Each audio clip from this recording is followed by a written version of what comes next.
స్తోత్రాలు చెల్లిస్తున్నాం. వ్యాపారం మీ ప్రేమ చేత కాపాడుతూ వచ్చిన దేవా మీ స్తోత్రాలు. మీరు మాకు ఇచ్చిన ఈ యొక్క శ్రేష్టమైన దినమంతరికై స్తోత్రాలు చెల్లిస్తూ కొనియాడి కీర్తిస్తూ ఆరాధిస్తున్నాం. ప్రభావ మీరు ఇచ్చిన మా ప్రణాళ తల్లి ఈ యొక్క పండుగ దినం ఆదివారం ప్రణాళ తల్లి ఈ సన్నిధిలో ప్రణాళ తల్లి సేవించి ఆరాధించుకుంటూ గణపరుచుకుంటూ సన్నిధిని తీసుకొచ్చిన స్తోత్రాలు. ఆత్మదేవా మీ ఆత్మ కార్యం జరిగించిన మీ ఆత్మ కూడా దయచేయండి. దేవా మీరు కనికరించుకుని ప్రార్థన చేస్తున్నాము. వారమంతట్లో పరిచయలో సహాయపడుతూ దేవా కూర్చారు. దేవాదిపై మీ స్తోత్రాలు వందనాలు చెల్లిస్తూ వస్తున్నాను. మా ప్రభావ సహాయం చేయనయా కనికరించండి. కేరళతని దినమంతట్లో ప్రభావం పరిశుద్ధాత్మ సహాయం కోరుకుంటూ వస్తున్నాను. దేవాలయ సింధులకై స్తోత్రాలు ఇంకా రావాల్సిన వారిని సకావలసిన కూర్చోండి. ఆటలు ఆరాధనలు మాకు ఉన్నటువంటి ప్రభావాన్ని మీ శరీరాలకు గ్రూపులో దాంట్లో యోగ్యంగా పాల్గొని ప్రభావాన్ని మీరు సహాయపడుతారండి. ప్రభావం మీరు చూపించండి. నామం మహిమ తెలుసుకుని ప్రార్థన చేస్తున్నాను. దేవుడు ఆత్మ కనుక ఆయన ఆరాధించి వారు ఆత్మతో సత్యంతో ఆరాధించాలని కోరారు. ఆత్మ సత్యంతో ఆరాధించడంలో సహాయపడుతారని ప్రార్థన చేస్తున్నాను. ఈ సహాయాన్ని కోరుకుంటూ నేస్తారని అప్పగిస్తున్నాను. ప్రభావం మీరు కనిపించండి. ప్రభావం మీరు కనిపించి మీరు సహాయపడుతున్నామని తండ్రి మీ సన్నిధిలో మీ దైవలాస్తానికి మనం మమ్మల్ని అప్పగించుకుంటూ వస్తున్నాను. ప్రభావం కనిపించి మీరు కృప చూపించమని మీ కృపాధ్యంలో కోరుకుంటూ వందనాలు చెల్లిస్తూ దేవాలయ తల్లి సమయంలో మీ సన్నిధి మార్పు నుంచి నడిపించమని మీ సహాయం కోరుకుంటూ దేవాలయ తల్లి ఈ సమయంలో ప్రణాళ తల్లి గృహంలో మా ప్రణాళ తల్లి మీరు సేవించి ఆరాధించడంలో సహాయపడతారండి. దేవా మీ ప్రజలు కూడా నాకు ఆరాధించి మీ ప్రజలు కూడా మీరు సమకూర్చమని సహాయం దయచేయమని మహిమా ప్రభావాలు మీకు ఆరోపిస్తూ యేసుక్రీస్తు వారి నామంలో స్తుతించి ప్రార్థన చేస్తూ ప్రభువు కలిగి వచ్చినాము తండ్రి. ఆమేన్.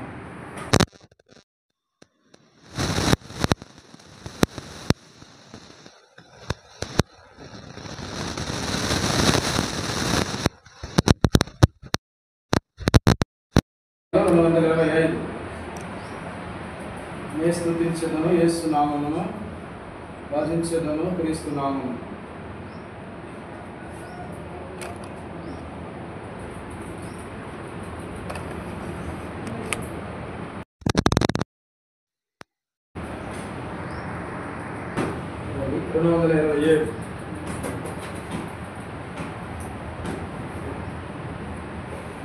నే స్తుతించెదను యేసు నామమును భజించెదను క్రీస్తు నామమును.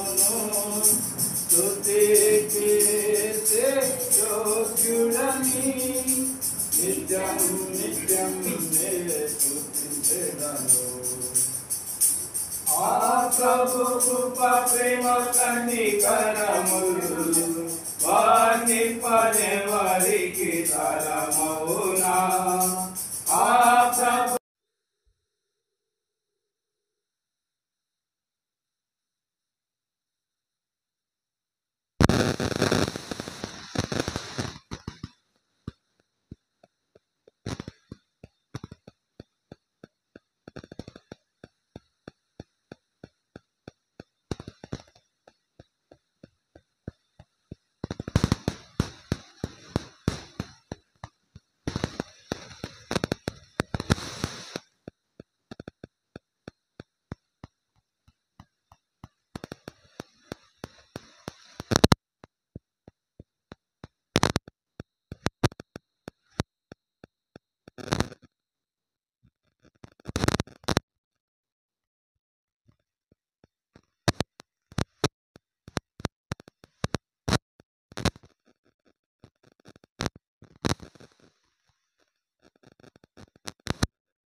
పుగరక్షణ వస్త్ర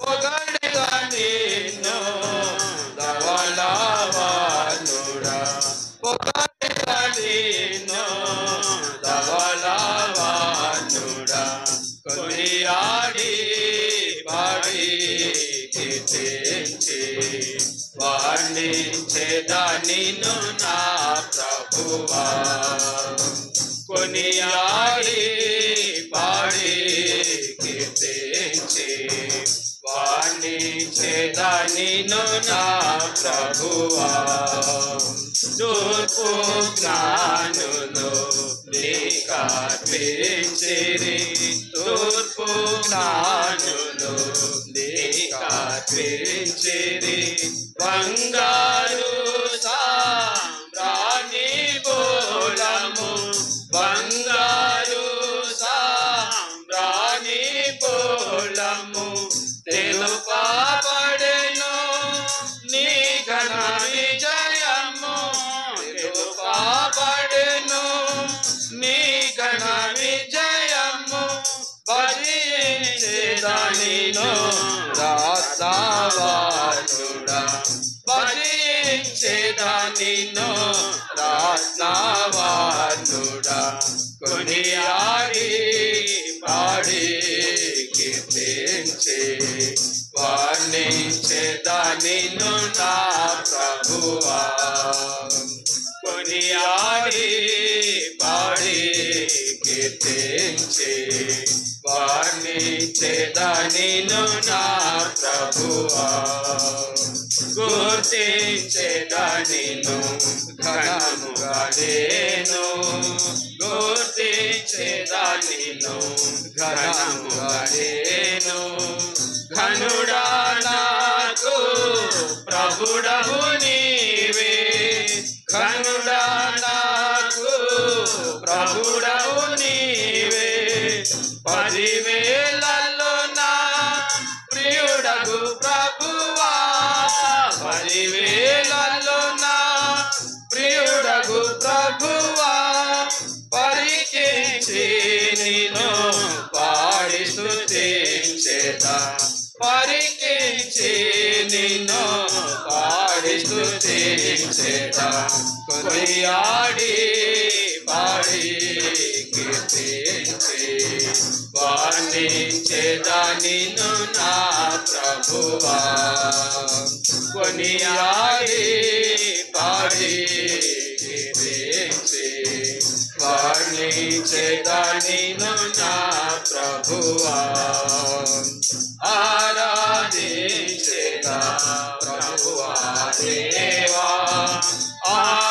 ఆరాధించెదా ప్రభువా దేవా ఆత్మతోను సత్యముతోను ఆత్మతోను సత్యముతోను తిరిగి రానై ఉన్న ప్రభువా తిరిగి రానై ఉన్న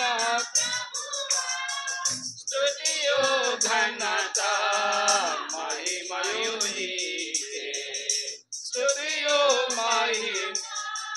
మహిమయు నీకే కొనియాడి పాడి కీర్తించి వర్ణించెదా నిన్ను నా ప్రభువా కొనియాడి పాడి కీర్తించి వర్ణించెదా నిన్ను నా ప్రభువా 104 పరుగు పాటల పుస్తకాల్లో 102 చిన్న పాటల పుస్తకాల్లో 38 నా ప్రాణ ప్రియుడా యేసు రాజా అర్పింతును నా హృదయార్పణ విరిగి నలిగిన ఆత్మతోను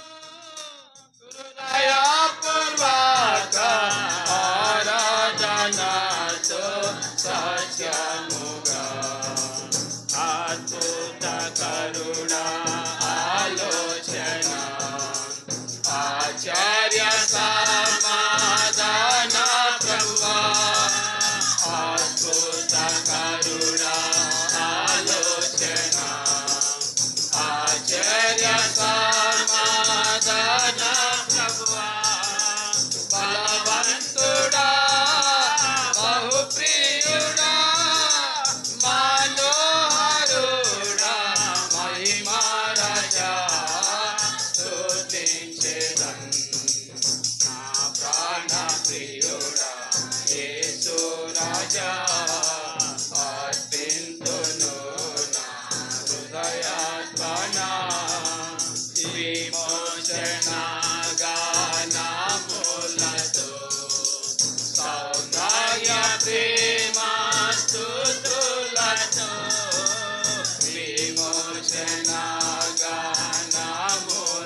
సమయంలో దేవుని యొక్క ఆరాధన వర్తమానం ఇచ్చాము.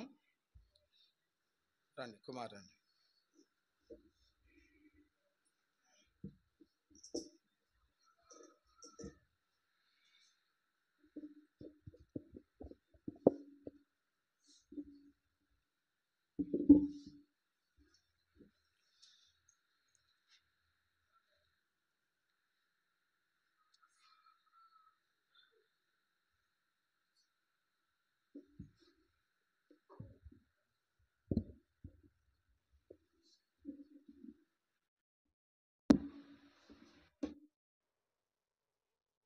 ఆదివారం దినపు వందనాలు.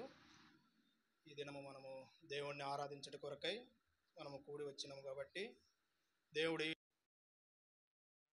అందుని బట్టి మనం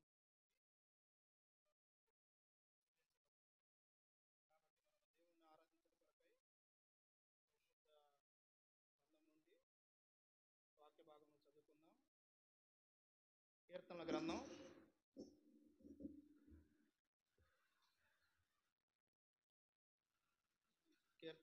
118 అధ్యాయం.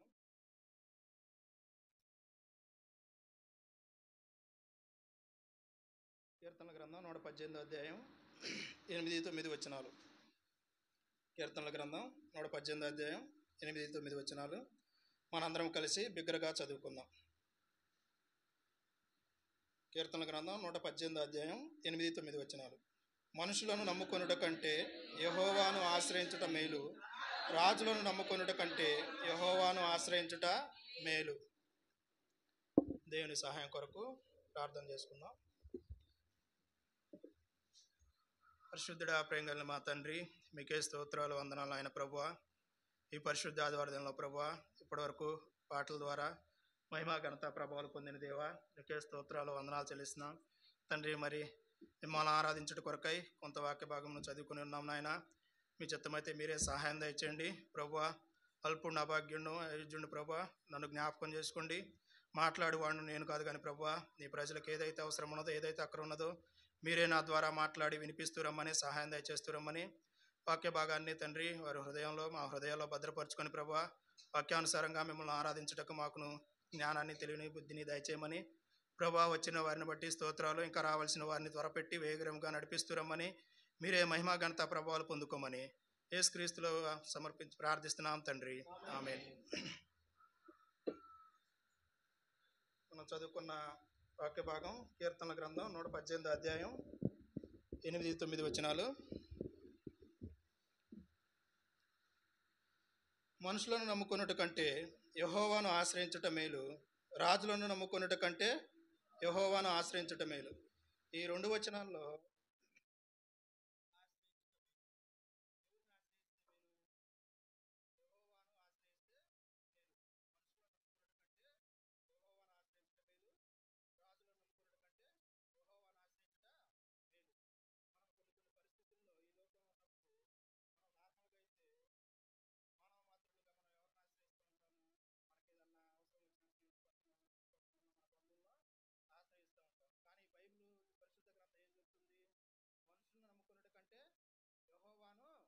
ఆశ్రయించుట మేలు, రాజులను నమ్ముకున్నట కంటే యెహోవాను ఆశ్రయించుట మేలు అని చెప్తుంది. మరి మనుషులను ఆశ్రయిస్తే వారి పరిస్థితి ఎలా ఉంటుంది అని చూసుకుంటే, ఇర్మియా గ్రంథం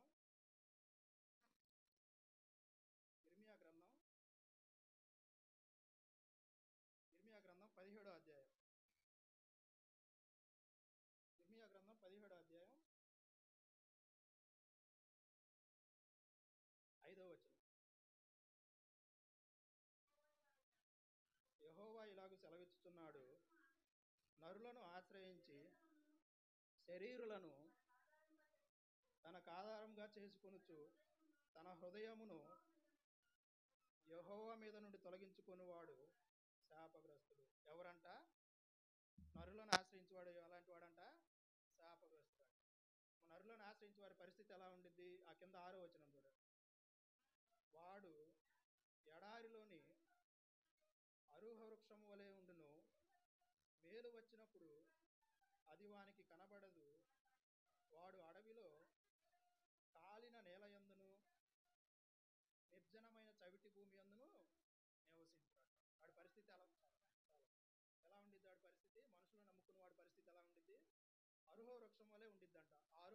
వాడికి ఏం తెలియదు, మేలు వచ్చింది తెలియదంట.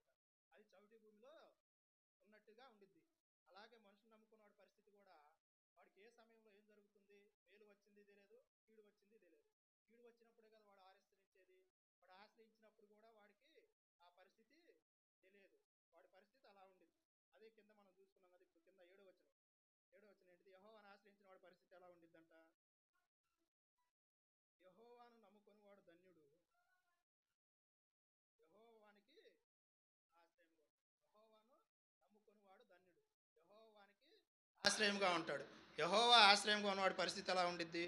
యెహోవాను ఆశ్రయించిన వారు బైబిల్లో వారు ఎలా ఉన్నారు, వారు ఏ మేలు పొందుకున్నారు? కీర్తన గ్రంథం 34వ అధ్యాయం 10వ వచనంలో యెహోవాను ఆశ్రయించే వారికి ఏ మేలు పొదువై ఉండదంట.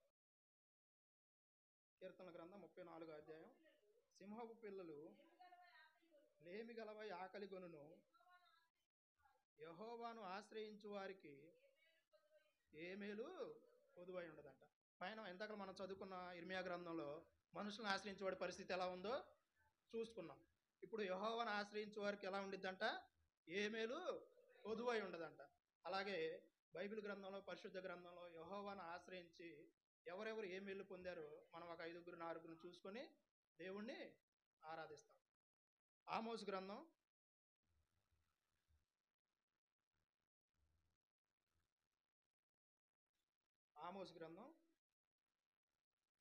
5వ అధ్యాయం. ఆమోస్ గ్రంథం 5వ అధ్యాయం 6వ వచనం. యెహోవాను ఆశ్రయించుడి, అప్పుడు మీరు బ్రతుకుదురు. ఆశ్రయింపని ఎడల బేతేలులో ఎవరును ఆర్పివేయకుండా అగ్నిపడినట్లు ఆయన యోసేపు సంతతి మీద పడి దాన్ని నాశనము చేయను. అక్కడ మనం చూసుకుంటే యెహోవాను ఆశ్రయించుడి, అప్పుడు మీరు బ్రతుకుదురంట. యెహోవాను ఆశ్రయించుడి, అప్పుడు మీరు బ్రతుకుదురు. ఏం చేస్తే మనము బ్రతుకుతామంట? ఈ లోకంలో మనం ఎవరిని ఆశ్రయించినా బ్రతకలేము. కానీ యెహోవాను ఆశ్రయించుడి, అప్పుడు మీరు బ్రతుకుదురు. పరిశుద్ధ గ్రంథంలోనే హిజ్కియా అనే ప్రవక్త, హిజ్కియా అనే భక్తుడు యెహోవాను ఆశ్రయించడం ద్వారా తన ఆయుష్ను 15 సంవత్సరములు పొడిగించుకున్నవాడుగా ఉన్నాడు. మరణకరమైన రోగములో ఉన్నప్పుడు హిజ్కియా గారు యెహోవా ప్రవక్త ద్వారా వినిపించబడిన వాక్య భాగాలను బట్టి తాను యెహోవాను ఆశ్రయించిన వాడిగా ఉన్నాడు. యెహోవాను ఆశ్రయించడం ద్వారా తన రోగమును పోగొట్టుకొని 15 సంవత్సరముల ఆయుష్ను పొడిగించిన వాడిగా ఉన్నాడు. చూసుకుందాం. 2వ రాజుల గ్రంథం 20వ అధ్యాయం. 2వ రాజుల గ్రంథం 20వ అధ్యాయం.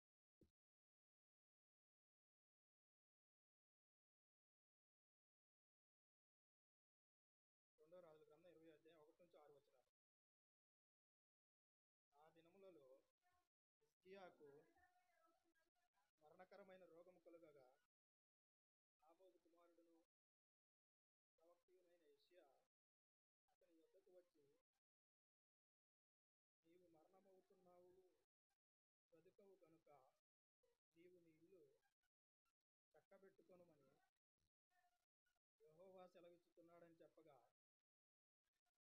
అతడు తన ముఖము గోడ తట్టు త్రిప్పుకొని, యెహోవా యథార్థ హృదయుడనై సత్యముతో నీ సన్నిధిని నేనెట్లు నడుచుకొంటినో, నీ దృష్టికి అనుకూలముగా సమస్తమును నేనెట్లు జరిగించుతునో కృపతో జ్ఞాపకము చేసుకొనుమని హిజ్కియా కన్నీళ్లు విడుచుచు యెహోవాను ప్రార్థించెను.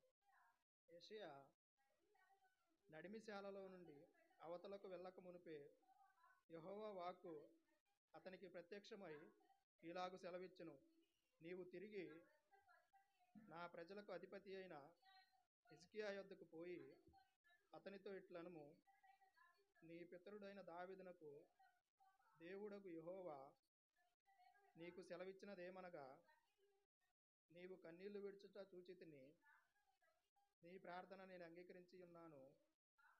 నేను నిన్ను బాగు చేసేదను. 3వ దినమున నీవు యెహోవా మందిరమునకు ఎక్కిపోవుదువు.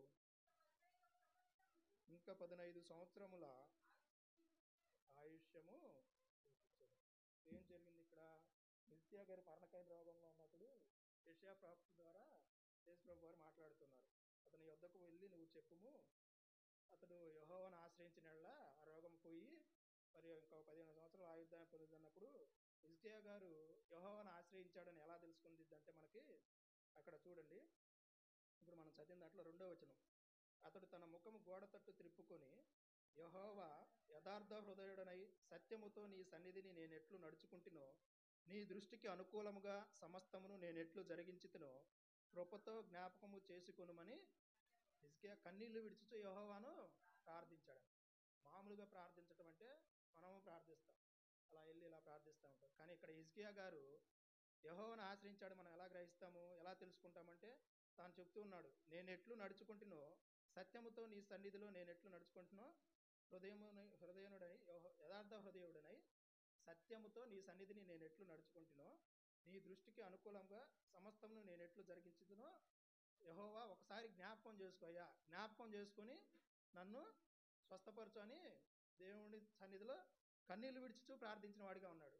అందును బట్టి ఈయన హిజ్కియా గారు యెహోవాను ఆశ్రయించడం ద్వారా తన మరణకరమైన రోగాన్ని పోగొట్టుకొని మరి ఒక 15 సంవత్సరంలో ఆయుష్ను పొందుకున్నవాడుగా ఉన్నాడు. ఈ లోకంలో మనము కూడా మన పరిస్థితులు ఎలా ఉన్నా కానీ మనుషులను ఆధారం చేసుకునక రాజు నమ్ముకున్నట్టు కంటే యెహోవాను ఆశ్రయించటం మేలని ఏ విధంగా అయితే పరిశుద్ధ గ్రంథం చెప్తుందో, అట్టి విధంగా మనము కూడా హిజ్కియా గారు ఏ విధంగా దేవుణ్ణి యెహోవాను ఆశ్రయించాడో మనము కూడా అట్టి విధంగా యెహోవాను ఆశ్రయించినప్పుడు మనము కూడా బ్రతికే వారంగా ఉంటాము. అందును బట్టి హిజ్కియా గారు ఏ విధంగా దేవుణ్ణి ఆరాధించాడో మనం కూడా దేవుణ్ణి ఆరాధించి దేవునికి కృతజ్ఞతాస్తుతులు చెల్లించాలి. ఇంకొకటి 2వదిగా చూసుకుంటే విలాపవాక్యములు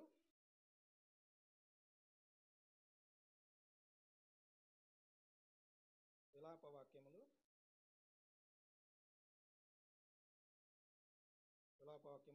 అధ్యాయం.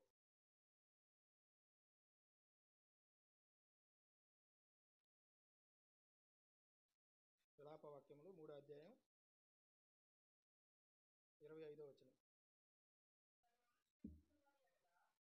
తన్ను ఆశ్రయించు వారి ఎడల యెహోవా దయాళుడు, తన్ను వెదకు వారి ఎడల ఆయన దయచూపువాడు. ఎలాంటి వాడంట మన దేవుడు?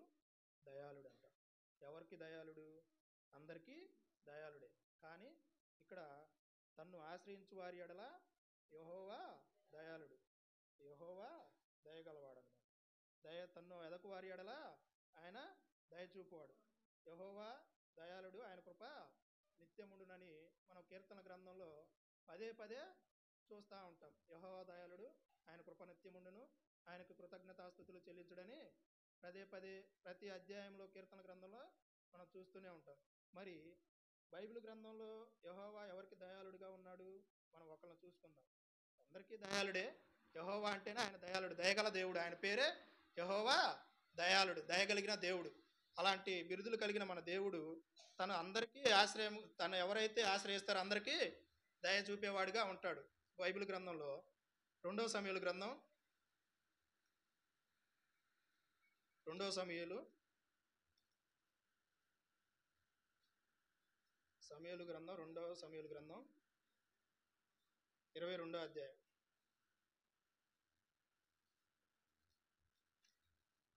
2వ సమూయేలు 22వ అధ్యాయం 1 నుంచి 4 వచనాలు చదువుతాం. యెహోవా తన్ను సౌలు చేతిలో నుండి, తన శత్రువులందరి చేతిలో నుండి తప్పించిన దినమున దావీదు ఈ గీత వాక్యములను చెప్పి యెహోవాను స్తోత్రించెను. అతడు ఇట్లనెను, యెహోవా నా శైలము, నా కోట, నా రక్షకుడు, నా దుర్గము, నేను ఆయనను ఆశ్రయించుదును, నా కేడము, నా రక్షణ శృంగము, నా ఉన్నత దుర్గము, నా ఆశ్రయస్థానము, ఆయనే నాకు రక్షకుడు. బలాత్కారుల నుండి నన్ను రక్షించువాడవు నీవే. కీర్తనీయుడైన యెహోవాకు నేను మొక్కితిని. నా శత్రువుల చేతిలో నుండి ఆయన నన్ను రక్షించినట్టు. ఇక్కడ దావీదు మహారాజు గారు తన మామ అయిన సౌలు చేతిలో నుండి తన ఎన్నో పరిస్థితుల్లో చిక్కబడి ఉన్నప్పుడు దేవుణ్ణి ఆశ్రయించాడంట. నా ఉన్నత దుర్గము, నా ఆశ్రయస్థానము, నా దుర్గము, నేను ఆయనను ఆశ్రయించుదును. నా కేడము, నా రక్షణ శృంగము, నా ఉన్నత దుర్గము, నా ఆశ్రయస్థానము, ఆయనే నాకు రక్షకుడు. దావీదు మహారాజు గారు యెహోవాను ఆశ్రయించినప్పుడు తను ఎన్నో పరిస్థితుల నుండి తన మామ అయిన సౌలు గారు దావీదు మహారాజు గారిని చంపాలని ఎన్నోసార్లు ఈటను వేసిన వాడిగా ఉన్నాడు. తన బాణాన్ని విసిరేసిన వాడిగా ఉన్నాడు. దావీదు మీదకి ఎన్నోసార్లు వేసిన వాడిగా ఉన్నాడు. అలాంటి పరిస్థితుల్లో కూడా యేసు ప్రభు వారిని ఆశ్రయించడం ద్వారా తాను తన మామ నుండి రక్షింపబడిన వాడిగా ఉన్నాడు. అందును బట్టి దావీదు మహారాజు గారు ఏ విధంగా అయితే యెహోవాను ఆశ్రయించడం ద్వారా తాను మేలు పొందినవాడుగా ఉన్నాడో, ఈ లోకంలో మనము కూడా యెహోవాను ఆశ్రయించినప్పుడు అట్టి విధంగా మనము రక్షింపబడతాము. మన పరిస్థితుల నుండి మనము కూడా ఈ లోకంలో విడుదల పొందేవారంగా ఉంటాము. మనుషులను నమ్ముకుంటూ కంటేను యెహోవాను ఆశ్రయించుట మేలు. రాజులను నమ్ముకున్నట కంటే యెహోవాను ఆశ్రయించుట మేలు. అట్టి విధంగా యెహోవాను ఆశ్రయించి హిజ్కియా గారు తన మరణకరమైన రోగం నుండి విడుదల పొంది 15 సంవత్సరాల ఆయుర్దాయాన్ని పొందాడు. దావీదు మహారాజు గారు తన మామ నుండి, తన మామ చేతుల నుండి, తనకున్న ప్రతి పరిస్థితి నుండి విడుదల పొందినవాడుగా ఉన్నాడు. ఏ విధంగా అయితే వారు యెహోవాను ఆశ్రయించి మేలు పొందారో, ఈ లోకంలో మనం కూడా యెహోవాను ఆశ్రయించి మేలు పొందేవారంగా దేవుడు మనకు సహాయం చేస్తాడు. ఎప్పుడు మనం యెహోవాను ఆశ్రయించినప్పుడు. ఇంకా ఎవరున్నారు అట్టి విధంగా అంటే కీర్తన గ్రంథం 9వ అధ్యాయం. కీర్తన గ్రంథం 9వ అధ్యాయం 10వ వచనం. యెహోవా నిన్ను ఆశ్రయించే వారిని నీవు విడిచిపెట్టువాడవు కావు. కావున నీ నామం ఎరిగిన వారు నిన్ను నమ్ముకొందురు. ఏంటిదంట? యెహోవా నిన్ను ఆశ్రయించు వారిని నీవు విడిచిపెట్టేవాడవు కావంట. యెహోవాను ఆశ్రయించు వారిని ఆయన విడిచిపెట్టేవాడు కాదు. ఆయన నామం ఎరిగిన వారిని, నీ నామం ఎరిగిన వారు నిన్ను నమ్ముకుందరట. ఎవరైతే యెహోవాను నమ్ముకుంటారో, ఆయన నమ్ముకొని ఆయన నామం ఎరిగిన వారు ఆయన్ని నమ్ముకుంటారు. ఆయన ఎవరైతే నమ్ముకున్న వారు ఆయన్ని ఆశ్రయించిన వారుగా ఉంటారు. ఆయన ఆశ్రయించిన వారికి ఆయన ఏం చేస్తాడంట? నిన్ను పెట్టువాడు కాడంట. ఎవరైతే ఆయన ఆశ్రయిస్తారో ఆయన ఆశ్రయించిన వారిని యేసు ప్రభు వారు విడిచిపెట్టువాడు కాదు. నిన్ను విడువను, నిన్ను ఎడబాయనని యేసు ప్రభు వారే చెప్తా ఉంటాడు. కావున మనం యెహోవాను ఆశ్రయించినప్పుడు ఆయన మనల్ని విడిచిపెట్టేవాడు కాదంట. ఇర్మియా గ్రంథం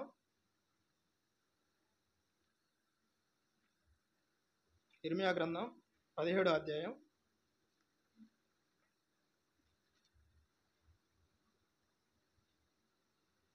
ఇర్మియా గ్రంథం 17వ అధ్యాయం 17వ వచనం.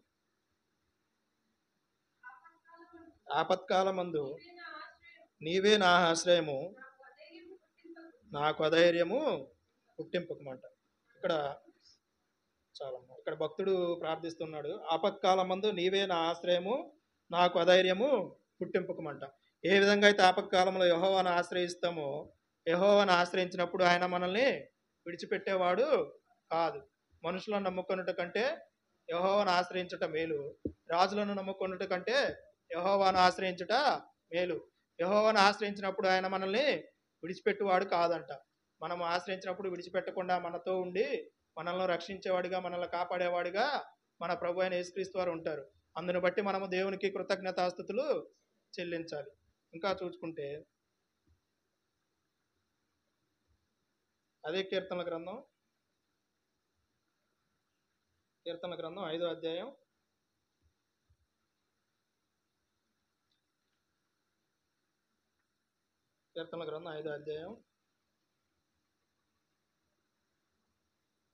11వ వచనం. నిన్ను ఆశ్రయించు వారందరూ సంతోషించుదురు, నీవే వారిని కాపాడుదువు. వారు నిత్యము ఆనందధ్వని చేయుదురు. నిన్ను ఆశ్రయించు వారందరూ సంతోషించుదురు. నీవే వారిని కాపాడుదువు గనుక వారు నిత్యము ఆనందధ్వని చేస్తారట. దేవుణ్ణి ఆశ్రయించడం ద్వారా ఏం కలుగుతుంది? సంతోషం కలుగుతుంది. నిత్యము వారు ఆనందధ్వని చేసేవారుగా ఉంటారు. దేవుణ్ణి సంతోషంలో ఉన్నప్పుడు దేవుణ్ణి ఆశ్రయించేవారుగా ఉంటారు. దేవుణ్ణి ఆశ్రయిస్తే ఏం కలిగిద్దంట? నిత్యము సంతోషం కలిగిద్ది. వారు ఆనందధ్వని చేసేవారుగా ఉంటారంట. ఎవరు దేవుణ్ణి ఆశ్రయించి సంతోషం పొందిన వారుగా ఉన్నారు, కాపాడబడిన వారుగా ఉన్నారంటే దానియేలు గ్రంథం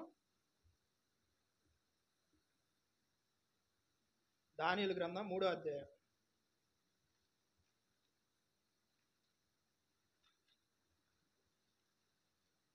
దానియేలు గ్రంథం 3వ అధ్యాయం 28వ వచనం. దానియేలు గ్రంథం 3వ అధ్యాయం 28వ వచనం. నెబుకద్నెజరు షడ్రకు మెషకు అబేద్నెగోయను వీరి దేవుడు పూజార్హుడు. ఆయన తన దూతనంపి తనను ఆశ్రయించిన దాసులను రక్షించెను. వారు తమ దేవునికి గాక మరి ఏ దేవునికి నమస్కరింపకయు ఏ దేవుని సేంపికయు ఉండునని తమ దేహములను అప్పగించి రాజు యొక్క ఆజ్ఞను వ్యర్థపరిచారంట. ఇక్కడ ఏంటంటే షడ్రకు మెషకు అబేద్నెగో అను వారు దేవుణ్ణి ఆశ్రయించిన వారు, దేవుడి మీద దేవుణ్ణి నమ్ముకున్నవారు. అక్కడ వారు ఉన్న పరిస్థితుల్లో రాజుకి జై కొట్టాలి, రాజుని ప్రార్థించాలి, రాజుని పూజించాలని అక్కడ ఒక శాసనము తేబడింది. వీరి కొరకే ఆ శాసనం తేబడింది.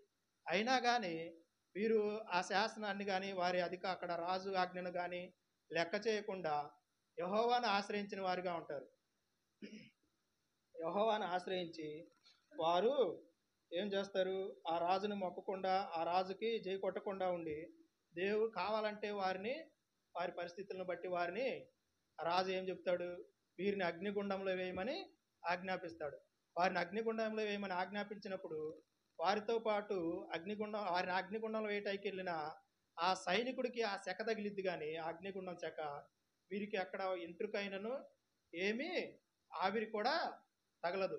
ఎందుకని? వారు యెహోవాను ఆశ్రయించిన వారిగా ఉన్నారు. కాబట్టి అక్కడ వారికి ఆ సెక కూడా తగలలేదు. అక్కడ చెరసాల నాయకుడు చూసినప్పుడు వారితో పాటు వీళ్ళు చెరసాలలో వేసింది ముగ్గురిని, షడ్రకు మెషకు అబేద్నెగోని. కానీ అక్కడ ఆ చెరసాల నాయకుడికి 4వ వ్యక్తి కూడా కనపడిద్ది. ఆ కనపడిన వ్యక్తి ఎవరు? వీరు నమ్ముకున్న దేవుడు యేసు ప్రభు వారే తన దూతను పంపించి వారిని రక్షించిన వాడిగా, కాపాడిన వారిగా ఉంటాడు. ఇక్కడ కింద 30వ వచనం చూసుకుంటే, అంతట నుండి రాజు షడ్రకు మెషకు అబేద్నెగోయను వారిని బబులోను సంస్థానంలో హెచ్చించిన వాడిగా ఉన్నాడంట. వారు ఏం చేశారు? వారి పరిస్థితుల్లో అక్కడ ఉన్న రాజును కానీ, ఆ రాజు ఆజ్ఞను కానీ, రాజులను కానీ నమ్ముకోలేదు. వారిని ఆశ్రయించలేదు. ఎవరిని ఆశ్రయించారు?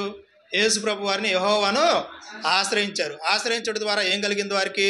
వారు ఆ చెరసాల నుండి రక్షింపబడ్డారు. ఆ సంస్థానంలో హెచ్చింపబడిన వారిగా ఉన్నారు. ఆ రాజే చెబుతాడు, వీరు నమ్ముకున్న వీరి దేవుణ్ణే పూజించాలి, వీరి దేవుణ్ణే మనము కూడా ఆశ్రయించాలని ఆ రాజే చెప్పేవాడిగా ఉంటాడు. ఆ పరిస్థితి ఎలా కలిగింది? ఆ షడ్రకు మెషకు అబేద్నెగో అను వారు యెహోవాను ఆశ్రయించడం ద్వారా అక్కడ ఆ పరిస్థితి కలిగింది. అందును బట్టి మనం ఈ లోకంలో ఎట్టి పరిస్థితుల్లో ఉన్నా, మన పరిస్థితులు ఎలా ఉన్నా, మనము జీవిస్తున్న పరిస్థితుల్లో మన చుట్టూ ఎన్ని ఇబ్బందులున్నా, ఎన్ని బాధలున్నా మనం కూడా యెహోవాను ఆశ్రయించినప్పుడు మనకు కూడా మేలులు కలుగుతాయి. ఏ విధంగా అయితే ఆ షడ్రకు మెషకు అబేద్నెగో వారు ఏ విధంగా కాపాడబడి వారు సంతోషించిన వారుగా, హెచ్చింపబడిన వారుగా ఉన్నారో, ఈ లోకంలో మనం కూడా యెహోవాను ఆశ్రయించినప్పుడు మనము కూడా సంతోషించే వారంగా, హెచ్చింపబడే వారంగా ఉంటాము. రాజులను నమ్ముకొనుట కంటే యెహోవాను ఆశ్రయించుట మేలు. అట్టి విధంగా మనము కూడా మనుషులను నమ్ముకొనకుండా, ఈ లోకంలో రాజులను నమ్ముకొనకుండా దేవుణ్ణి ఆశ్రయించినప్పుడు మనకు కూడా మేలులు కలిగి మనం కూడా కాపాడబడే వారంగా, సంతోషింపబడే వారంగా ఉంటాము. మనం అక్కడ చూసుకుంటే ఎన్నో పరిస్థితులు, 2 సంవత్సరాల కరోనా పరిస్థితుల్లో దేవుడు మనల్ని రక్షించి కాపాడాడు. ఈ 2 సంవత్సరాలు పోయిన తర్వాత ఇప్పుడు 2025 సంవత్సరంలో ఇప్పుడు 6వ నెల పరిశుద్ధ ఆదివారం దినంలో మనం ఉన్నాం. ఈ 5 నెలల్లో 6 నెలల్లో దేవుడు మనకు ఎన్ని పరిస్థితులు కలగలేదు, ఎన్ని బాధలు కలగలేదు. అన్ని బాధల్లో దేవుడు మనల్ని రక్షిస్తూ కాపాడుతూనే ఉన్నాడు. అందును బట్టైనా మనం దేవునికి కృతజ్ఞతాస్తుతులు చెల్లించాలి. ఇంకా చూసుకుంటే అదే కీర్తనల గ్రంథం 2వ అధ్యాయం, కీర్తనల గ్రంథం 2వ అధ్యాయం 12వ వచనం.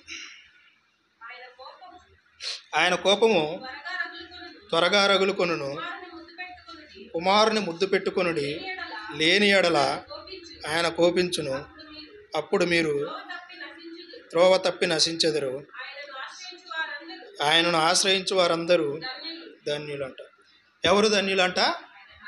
యెహోవాను ఆశ్రయించువారు ధన్యులు. యెహోవాను ఆశ్రయించడం ద్వారా ఎవరు మేలు పొందారు? ఎజ్రా గ్రంథం 8వ అధ్యాయం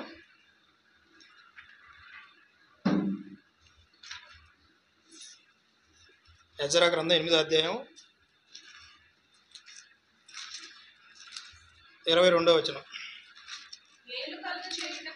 మేలు కలుగ చేయుటకై ఆయనను ఆశ్రయించు వారికి అందరికీ మా దేవుని హస్తము తోడుగా ఉండును గాని ఆయన హస్తమును ఆయన ఉగ్రతయు ఆయన విసర్జించు వారందరి మీదకి వచ్చునని మేము రాజుతో చెప్పి ఉంటిము కనుక మార్గమందున్న శత్రువుల విషయమై మాకు సహాయము చేయనట్లు కాల్బలములను రౌతులను రాజునద్ద కావాలనని మనవి చేయుటకు సిగ్గుగా నాకు తోచినట్టు. కింద 23వ వచనం కూడా చదువుకుంటే, మేము ఉపవాసం ఉండి ఆ సంగతిని బట్టి మా దేవుని వేడుకొనగా ఆయన మా మనవి అంగీకరించినట్ట. ఇక్కడ ఎజ్రా నెహెమ్యాలు యెహోవాను ఆశ్రయించారు. ఎలా? మేలు కలుగ చేయుటకై ఆయనను ఆశ్రయించే వారికి అందరికీ మా దేవుని హస్తము తోడుగా ఉండునని పరిశుద్ధ గ్రంథంలో చెప్పబడిన విధంగా ఎజ్రా నెహెమ్యా గారు వారిని దేవుణ్ణి ఆశ్రయించారంట. మేము మా ఉపవాసం ఉండి ఆ సంగతిని బట్టి మా దేవుని వేడుకొనగా ఆయన మా మనవి అంగీకరించినంట. దేవుణ్ణి మనము వేడుకొన్నప్పుడు దేవుడు మన వేడుకలను, మన ప్రార్థనలను అంగీకరించేవాడిగా ఉంటాడు. అంగీకరించి ఎవరైతే దేవుణ్ణి ఆశ్రయిస్తారో వారికి ధన్యులుగా దేవుడు ప్రకటిస్తాడు. మనము దేవుణ్ణి ఆశ్రయించినప్పుడు ధన్యులముగా ఎంచబడతాము. అందును బట్టి మనము దేవునికి కృతజ్ఞతాస్తుతులు చెల్లించాలి. దేవుణ్ణి ఆశ్రయించుట మేలు. మనుషులను నమ్ముకున్నట కంటేను, రాజులను నమ్ముకున్నట కంటేను యెహోవాను ఆశ్రయించుట మేలు. యెహోవాను ఆశ్రయించి బ్రతికిన వారిగా ఉన్నారు. యెహోవా వారి పక్షంలో దయాళుడిగా ఉన్నాడు. యెహోవా విడిచిపెట్టువాడు కాదు. ఇంకా యెహోవా కాపాడేవాడు, సంతోషపెట్టేవాడు, హెచ్చించేవాడుగా ఉన్నాడు. అందును బట్టి ఏ విధంగా అయితే వారు యెహోవాను ఆశ్రయించి మేలు పొందారో మనము కూడా దేవుణ్ణి ఆశ్రయించి మేలు పొందులాగిన దేవుడు మనకు సహాయము చేయునుగాక.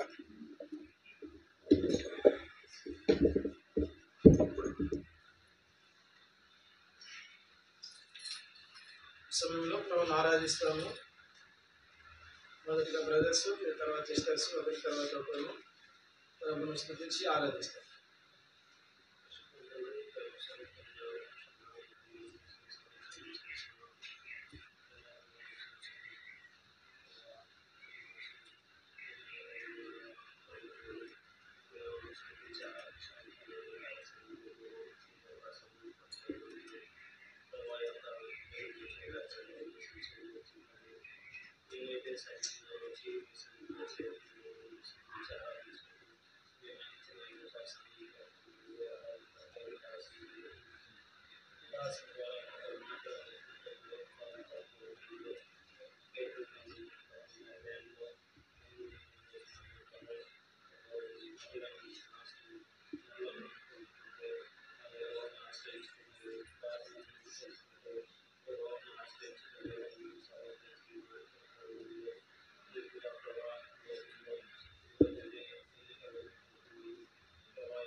సన్నిధిలోని ఆశ్రయించడం ద్వారా ఎంతో మేలు అనుభవించడం ప్రభావ మీరు నాకు ఇచ్చిన గొప్ప సమయం